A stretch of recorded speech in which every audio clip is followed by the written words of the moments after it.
So the question we are asking, is Robert Jenrick evil?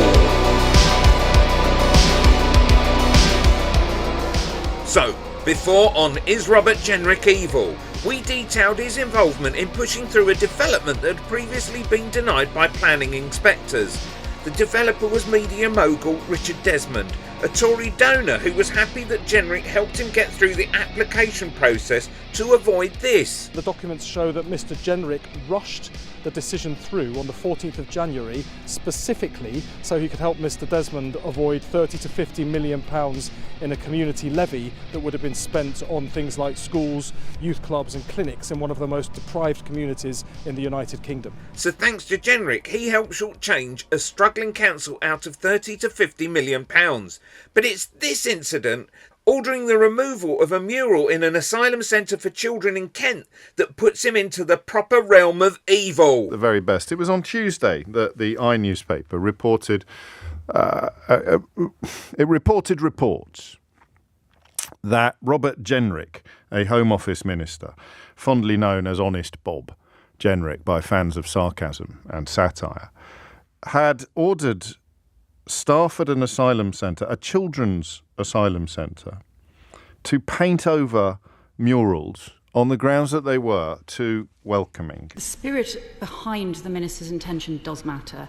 So therefore, can he explain, is it true that he gave orders to the Asylum Reception Centre to paint over children's cartoons? And if so, why? Because nobody believes that Mickey Mouse cartoons either encourage or deter boats to arrive, and they simply think that this is the minister actually not showing some common decency towards vulnerable children. How will Jenrick reply?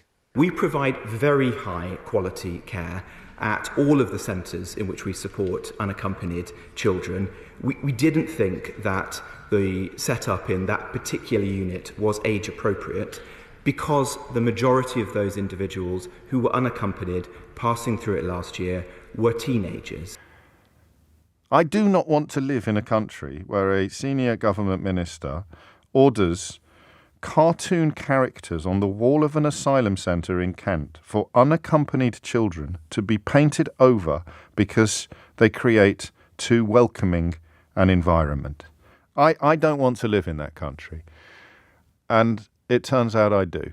I'm going to say was one of the most vile and cowardly and egregious political acts I think I've ever actually witnessed. This matter went to the House of Lords, where Alf Dubs asked why this had happened, only to get the most incredible reply. The government takes the welfare of unaccompanied children seriously.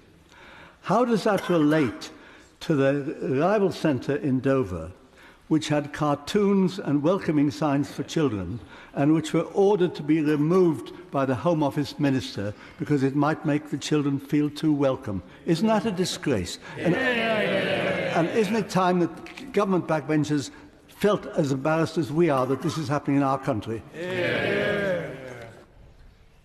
The murals that the noble lord refers to were provided by our detention contractors and were not commissioned or approved by the Home Office.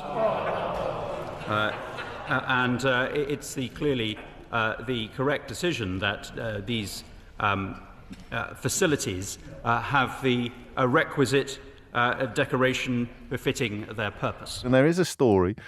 I referred to it quite obliquely. I don't think I gave you much detail. And I said, I just can't believe it. So we're going to give Robert Jenrick the benefit of the doubt this morning, because I cannot believe that this story will be as gross as it appears to be.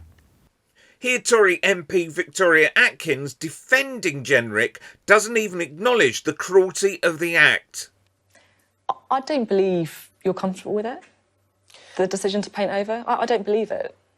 Well, I'm not comfortable with the idea that people would bring children across in these boats. I can absolutely understand that, but that's not the decision of the children, is it? They end up in the decision to paint over this mural. It's a place where kids go. They must be terrified when they go and sit on those chairs. They don't know what's happening. They don't know where they're going to go. And there was an active decision to paint over Mickey and Minnie Mouse. Are you happy with that? Which is why the fundamentals of how we care for those children That's is not my so question, important. though. Are you comfortable with this? You wouldn't have done it, would you? When children come to the UK in those very frightening circumstances, as we do, we want them to be looked after well. Yesterday, the Home Office confirmed that the murals had been removed on Tuesday, the day that the Eye published its initial story.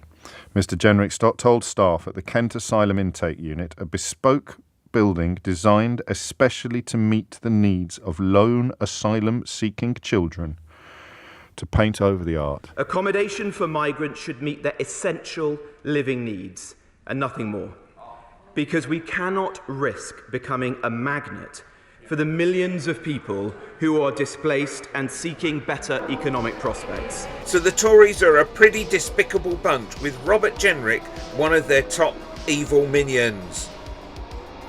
Click here for the other episode of Is Robert Jenrick Evil?